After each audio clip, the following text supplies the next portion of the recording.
Howdy folks, hope you're all having a good weekend and welcome once again to Microsoft Flight Simulator 2020, where today, amongst other things, we'll be taking a trip down memory lane, or at least I will, as I revisit some of the places that I had the good fortune to get paid to visit while I was serving in the Royal Navy.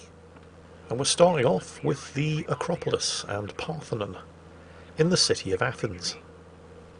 This was one of the first places that I actually went to when I was in the Royal Navy. I was serving on board my first ship, HMS Brazen. Shortly after coming back from the Gulf War, we had a couple of months' leave, a little bit of maintenance, and then straight out to the Mediterranean. And one of our first ports of call, well, it wasn't Athens, because Athens isn't a port, but 10 miles away from Athens is the port of Piraeus, which is as close to a port as Athens is ever going to get. And naturally, when you're in Athens, you want to see the Acropolis. So let's switch to the showcase camera.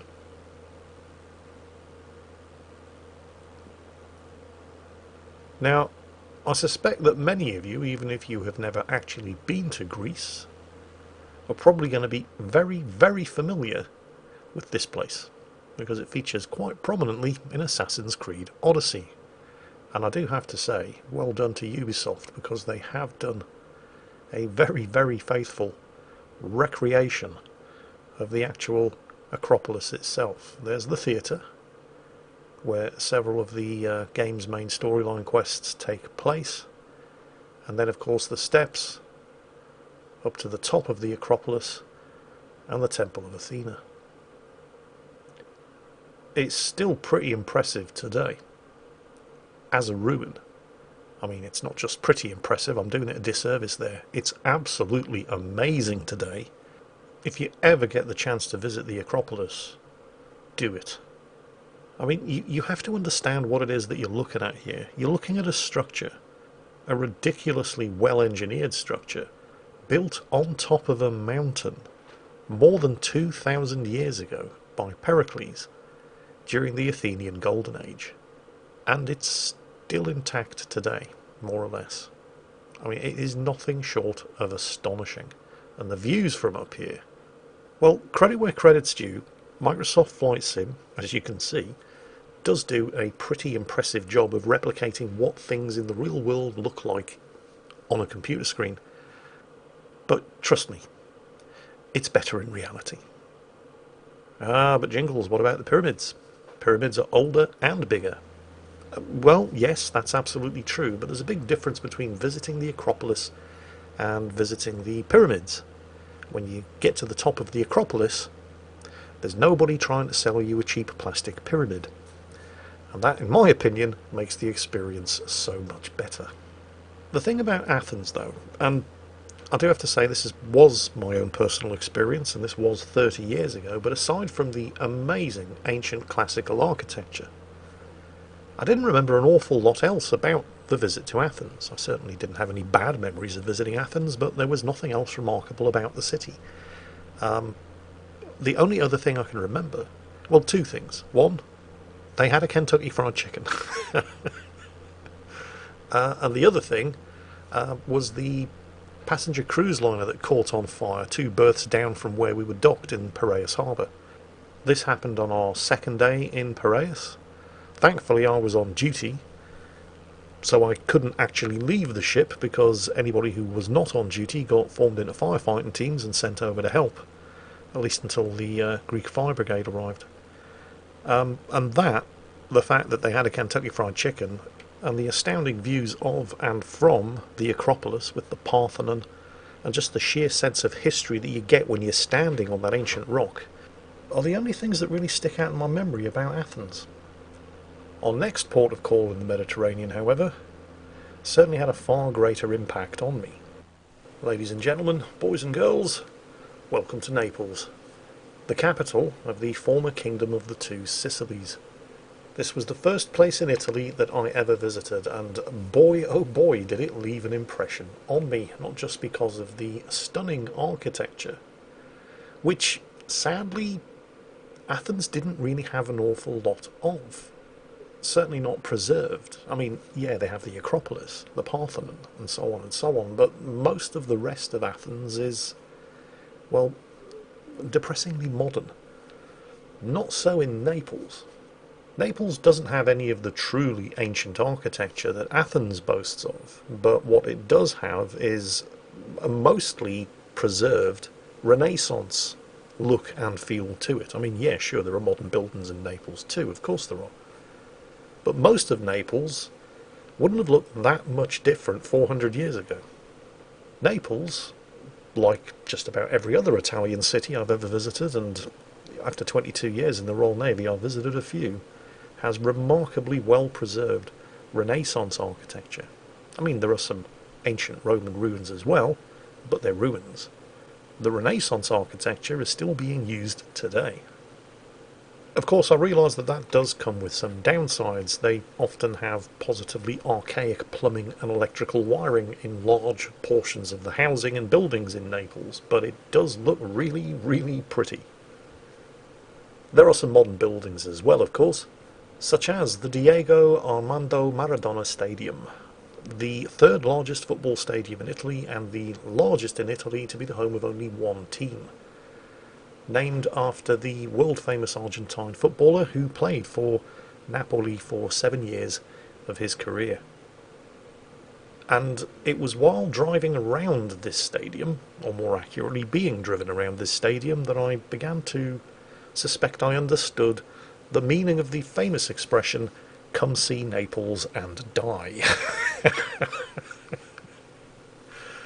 I can't remember where we were going, but there were a bunch of us in the ship's transport, being driven by the ship's leading regulator, and for some reason we'd ended up on a roundabout just outside this stadium, and we couldn't get off. Because you see, the thing is, in Italy, not just in Naples, this is everywhere in Italy, things like road signs, traffic lights, traffic signals, the Italians treat them more as suggestions than actual rules and things that legally have to be obeyed. I had the seat behind the driver, the leading regulator, and his knuckles, as he gripped that steering wheel, were white as bone. He was shitting himself driving in Italian traffic. And I wasn't feeling very secure sitting behind him in the back of the van either. The Italians drive like maniacs. You've seen all these really small Italian cars, like the Fiats? Yeah. I think they build them as small as that so they can more easily mount the pavement or the sidewalk in order to get past traffic jams. Because I saw people doing that on more than one occasion. It wasn't until later in life that I discovered that the famous expression, "come see Naples and die," actually comes from the old proverb, which I can't remember. You know, it wasn't actually to do with the likelihood of you getting killed in traffic in Naples, is the point that I'm making. But it was more to do with the old proverb that went something along the lines of, "Once one has seen the Italian city of Naples, one can die peacefully since nothing else can match its beauty." And you know what? They're not far wrong. It is an astonishingly pretty city. I remember when we did visit Naples, and this probably would have been summer of 1991, we just missed Queen performing, like by 2 days. And around about 2 days after we left Naples, Pavarotti was due to perform at the city's opera house. So, you know, shit. I mean, I'd rather have seen Queen, but, you know, Pavarotti's Pavarotti.